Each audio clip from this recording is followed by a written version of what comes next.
Perkenalkan, nama saya Melbourne Fitzar Angelo Ratak dengan NIM 210611020531, kelas 2B8 Manajemen dengan dosen pengampu Dr. Imelda W.J. Ogi, SEMM.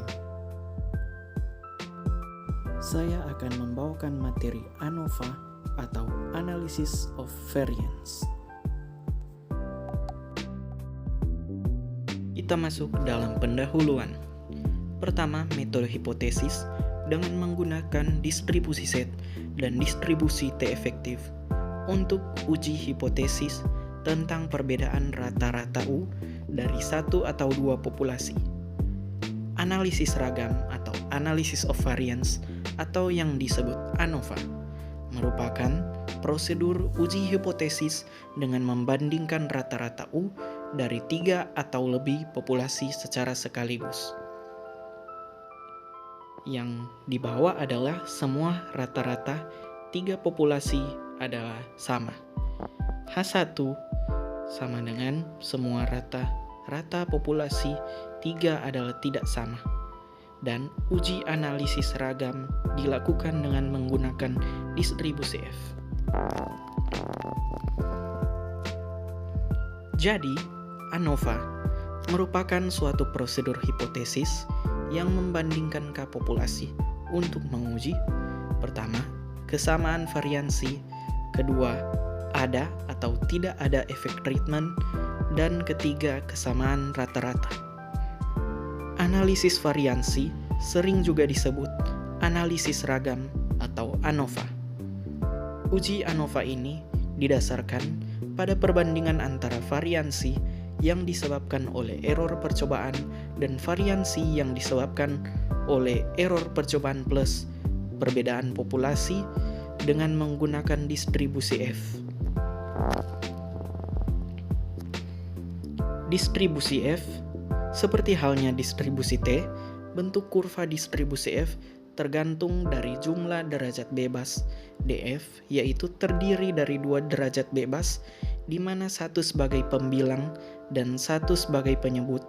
Keduanya disebut sebagai parameter untuk distribusi F.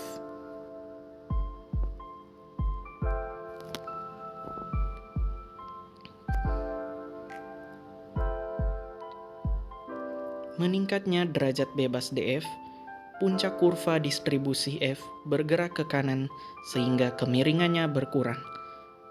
Bisa dilihat gambar kurvanya di bawah ini. Dan contoh, tentukan nilai F untuk derajat bebas 8 untuk pembilang dan 14 untuk penyebut, serta 0,05 luas daerah pada ekor sebelah kanan kurva distribusi F. Bisa dilihat tabel yang ada di bawah ini. F 0,05, 8,14 sama dengan 2,70.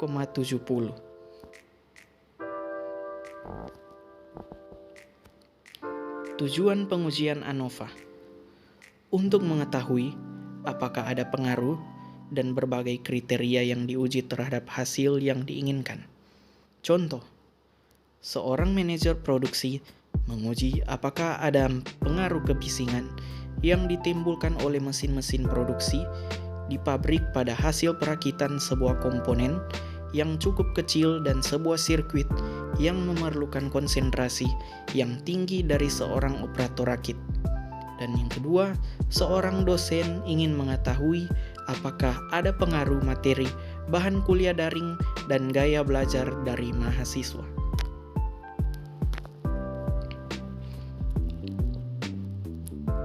Analisis ragam ANOVA satu arah. One way ANOVA test menganalisa hanya satu faktor atau variabel. Sebagai contoh, dalam pengujian kesamaan rata-rata U untuk skor mahasiswa dengan 3 metode berbeda, di sini hanya ada satu faktor yang mempengaruhi skor mahasiswa, yaitu metode. Jika 3 dosen yang berbeda dengan 3 metode yang berbeda, di sini ada 2 faktor yang mempengaruhi skor mahasiswa, yaitu metode, dan dosen. Asumsi untuk one-way ANOVA. Pertama, populasi-populasi di mana sampel diambil terdistribusi atau mendekati normal. Kedua, populasi-populasi di mana sampel diambil memiliki ragam atau simpangan baku yang sama. Ketiga, sampel diambil dari populasi yang berbeda secara acak dan independen. Uji analisis ragam satu arah selalu memiliki daerah penolakan atau rejection di sebelah kanan dari ekor kurva distribusi F. Pengujian hipotesis dengan ANOVA memiliki prosedur yang sama dengan uji hipotesis sebelumnya.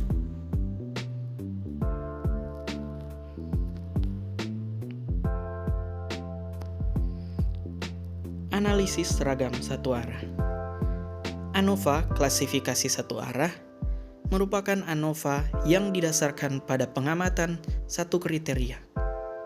Sampel dibagi menjadi beberapa kategori dan ulangan. Pertama, kolom sama dengan kategori, kedua, baris sama dengan ulangan atau replika. F hitung untuk ANOVA satu arah. Source of variation between sample, within sample, dan total. Dan garis vertikal SS, DF, MS, F ratio, di mana K sebagai jumlah populasi, N jumlah ukuran sampel dari seluruh populasi, DF degrees of freedom atau derajat kebebasan.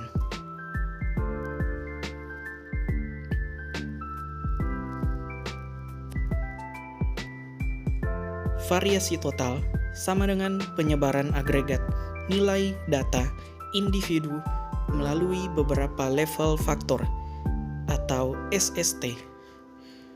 Within sample variation sama dengan penyebaran yang terdapat di antara nilai data dalam sebuah level faktor tertentu atau SSW. Ketiga, between sample variation adalah penyebaran di antara mean sample factor atau SSB. SST sama dengan SSB tambah SSW.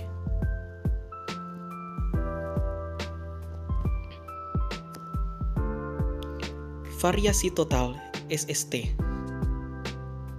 Di sisi kiri, variasi faktor SSB mengacu pada sum of squares between, sum of squares among, sum of squares explained among groups variation. Tambah di sebelah kanan, variasi random sampling atau SSW mengacu pada sum of squares within, sum of squares error, sum of squares unexplained, dan within group variation.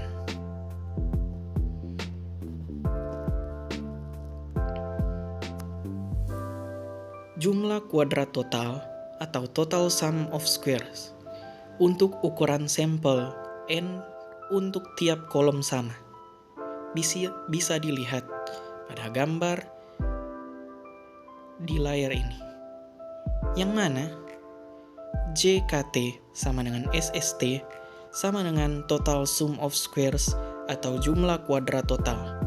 JKK sama dengan SSB sama dengan sum of squares between atau jumlah kuadrat antara. JKG sama dengan SSE sama dengan SSW sama dengan sum of square error. NI sama dengan jumlah data tiap kolom. K sama dengan jumlah kolom data. N sama dengan jumlah total sampel. XIJ sama dengan data sampel ke IJ. T sama dengan jumlah nilai seluruh nilai data.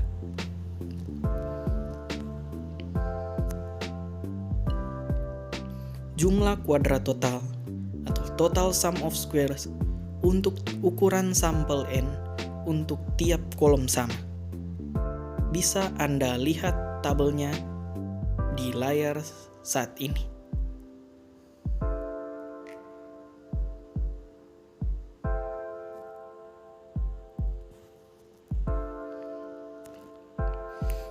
Jumlah kuadrat total atau total sum of squares untuk ukuran sampel N untuk tiap kolom berbeda. JKT sama dengan JKK tambah JKG. Bisa Anda lihat rumus gambar yang tertera di layar, yang mana JKT sama dengan SST sama dengan total sum of squares atau jumlah kuadrat total, JKK sama dengan SSB sama dengan sum of squares between atau jumlah kuadrat antara, JKG sama dengan SSW sama dengan SSW sama dengan sum of square error, NI sama dengan jumlah data tiap kolom, K sama dengan jumlah kolom data, N sama dengan jumlah total sampel, XIJ sama dengan data sampel ke IJ, T sama dengan jumlah nilai seluruh nilai data.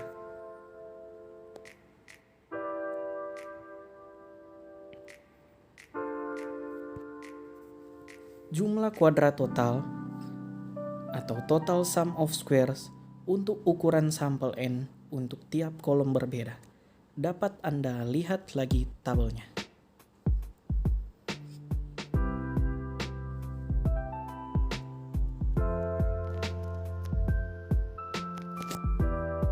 Prosedur pengujian ANOVA satu arah.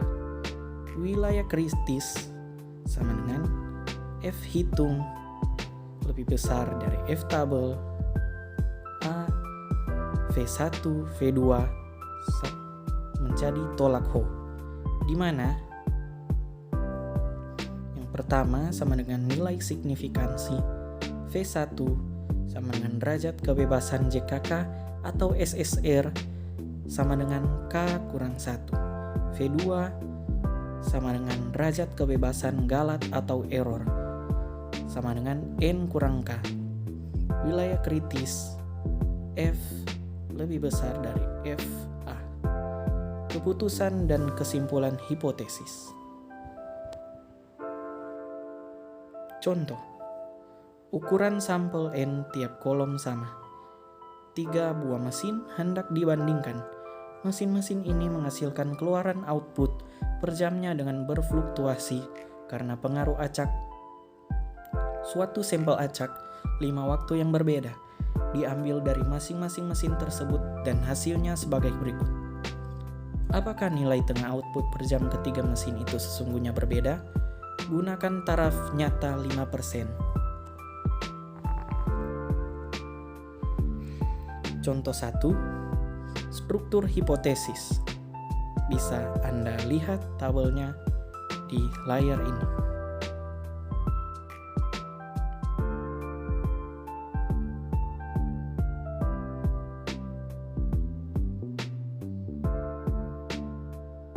Contoh berikutnya.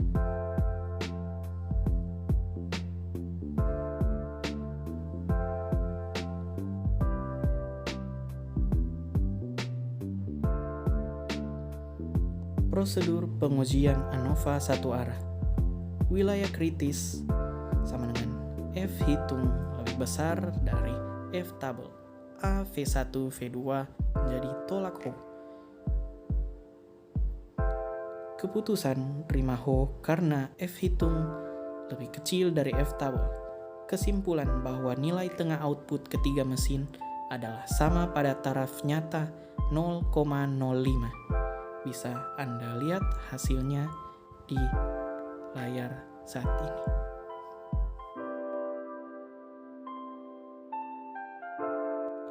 Telah selesai materi yang kita sudah bahas. Mohon maaf apabila masih ada kesalahan. Terima kasih semuanya yang telah menonton.